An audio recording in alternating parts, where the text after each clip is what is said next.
India और Australia के बीच cricket की धरती पर पहले टी20 वर्ल्ड कप का दूसरा सेमीफाइनल मैच खेला जाने वाला था, लेकिन उस वक्त ऑस्ट्रेलिया जैसी धाकड़ टीम को हरा पाना किसी सपने से कम नहीं था, क्योंकि पिछले 3 आईसीसी वर्ल्ड कप से अपराजित कंगारुओं को संपूर्ण विश्व पहले ही 2007 टी20 वर्ल्ड कप का विजेता मान चुका था। ऐसे हालात में टॉस होता है। महेंद्र सिंह धोनी ने टॉस जीत पहले बल्लेबाजी करने का निर्णय लिया। भारत की तरफ से वीरेंद्र सहवाग और गौतम गंभीर पारी की शुरुआत करने आते हैं। गौतम गंभीर पहले ही बाल पर बाल बचे ब्रेटली का आंख दिखाना ऑस्ट्रेलिया के घमंड की गवाही दे रहा था, लेकिन गंभीर इस ओवर की तीसरी बाल को चौके के लिए भेज दिए। वैसे तो इनिंग का पहला चौका था, लेकिन फिर भी पूरा स्टेडियम जश्न मना रहा था। पूरी इंडियन टीम खुश थी, लेकिन आखिरी गेंद पर ब्रेटली का ऐसा बर्ताव किसी को पसंद नहीं आया और उसी के बाद सहवाग के थाई में खिंचाव आ गया और रोहित शर्मा को रनर के रूप में मैदान पर आना पड़ा। उसके बाद गंभीर ने तीसरे ओवर में 2 चौके मारे। चौथे ओवर की 5वीं बाल पर शानदार फुल शॉट मारा, गेंद चौके के लिए चली गई।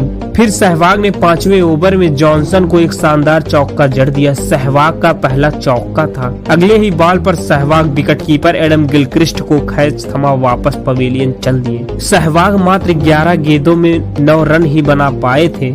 सहवाग के आउट होते ही पूरी ऑस्ट्रेलिया टीम जश्न मना रही थी और रॉबिन उथप्पा मैदान पर आते हैं और अपनी किस्मत अपने साथ लेकर आते हैं और पहली ही गेंद पर वह आउट होने से बाल बचे और अगले ही बॉल पर उथप्पा ने जोरदार चौका जड़ दिया। हर एक चौका दर्शकों के अंदर जोश भर रहा था। इतने चौके लगने के बाद भी भारत का स्कोर 6 ओवर में मात्र 36 रन ही था। एक बार फिर रॉबिन उथप्पा का कैच छूटा। उसके बाद रनगत को तेज करने के प्रयास में गौतम गंभीर 7वें ओवर की 5वीं गेंद पर आउट हो जाते हैं। ऑस्ट्रेलिया का जश्न इस विकेट की अहमियत बता रहा था। गौतम गंभीर 25 बॉल में 24 रन बना वापस पवेलियन चल दिए। भारत का स्कोर 8 ओवर 41 रन पर 2 विकेट था। अब ऑस्ट्रेलिया के सामने यह शुरुआत हार की तरफ इशारा कर रही थी। अब सिक्सर किंग युवा युवराज मैदान पर आते हैं और उनका स्वागत ऑस्ट्रेलिया गेंदबाज तीखी बाउंसर के साथ करते हैं और अगली ही गेंद पर छक्का लगा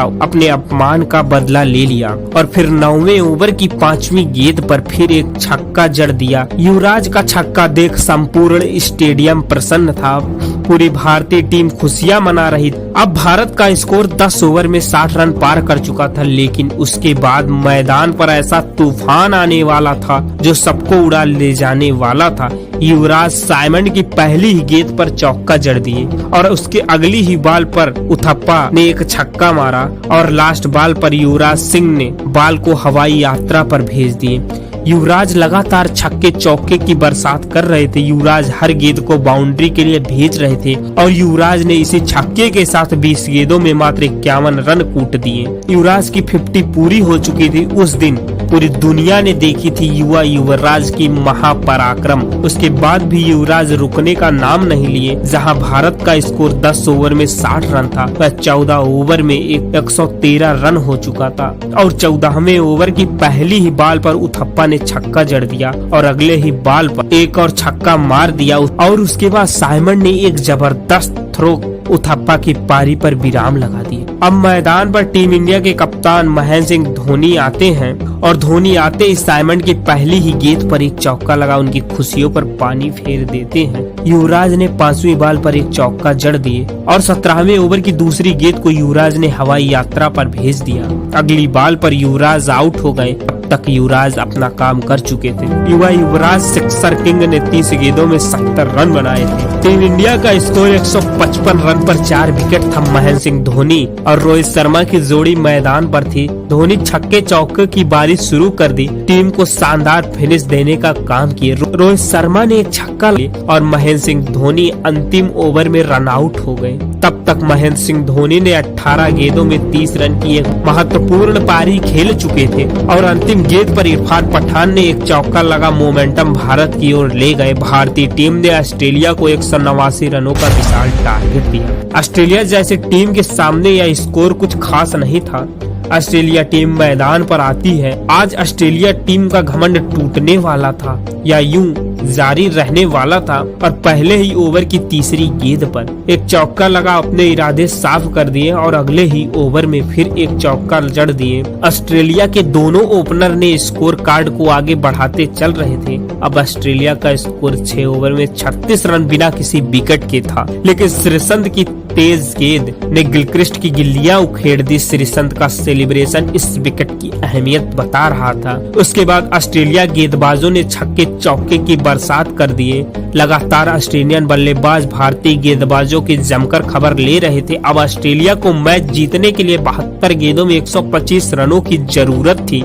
इरफान की गेंद पर हौज ने युवराज को कैच थमा वापस पवेलियन चल दिए। अब मैदान पर एंड्रयू साइमंड बल्लेबाजी के लिए आते हैं और साइमंड को भारत के खिलाफ खेलना पसंद था और आते ही इस बात का प्रमाण दिया और आते ही चारों तरफ छक्के चौकों की बरसात शुरू कर दी और सभी भारतीय फैंस को उस दिन असल में डर क्या होता है पता चला और उनके द्वारा लगाया गया एक एक बाउंड्री भारत को इस वर्ल्ड कप से दूर ले जा रही थी। विकेट तो मानो भारत से किनारा कर लिए, लेकिन रन रेट भारत के पक्ष में था। सहवाग के एक ओवर में मैथ्यू हेडन ने 20 रन कूट दिए और भारत के उस उम्मीद को भी मैदान में दफन कर दिए। अब ऑस्ट्रेलिया को 7 ओवर में 69 रनों की जरूरत थी और इसी बीच भारत ने एक रन आउट का मौका भी गंवा दिया। अब ऑस्ट्रेलिया को 36 गेंदों में 60 रनों की जरूरत थी। हेडन पवेलियन जा रहे थे। एक तूफान मैदान से वापस जा रहा था तो दूसरा चक्रवात माइक हसी के रूप में मैदान पर आ रहा था। अब माइक हसी के मैदान पर आते ही भारत की हंसी गायब हो गई।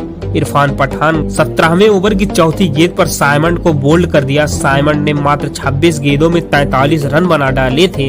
एक बार भारत इस मैच में वापसी कर चुका था। अब मैदान पर क्लार्क आ रहे थे। अब ऑस्ट्रेलिया को 18 गेंदों में 30 रनों की जरूरत थी। यह मैच यहाँ से कोई भी जीत सकता था, लेकिन हरभजन सिंह ने 18वें ओवर की पहली बॉल पर क्लार्क को बोल्ड कर दिया। पूरी तरह शांत हुई स्टेडियम में अकेले ही शोर मचा दिया और पूरी दुनिया को बता दिया हम भी वर्ल्ड कप जीत सकते हैं, क्योंकि यह वर्ल्ड कप ही हमारा है। हरभजन सिंह ने इस ओवर में मात्र 3 रन ही दिए और अगले ओवर में आरपी सिंह की शानदार गेंदबाजी ने ऑस्ट्रेलिया को रन बनाने का मौका ही नहीं दिया और मात्र 5 रन ही खर्च किए। अब ऑस्ट्रेलिया को यह मैच जीतने के लिए और अपनी बादशाहत को कायम रखने के लिए 6 गेंदों में 22 रनों की जरूरत थी। इंडिया और वर्ल्ड कप फाइनल के बीच माइक हसी अकेले खड़े थे। लास्ट ओवर की पहली 2 गेंदों पर कोई रन नहीं बना। तीसरी बॉल फुलटॉस थी और हसी हवा में खेल गए और युवराज ने शानदार कैच पकड़ा।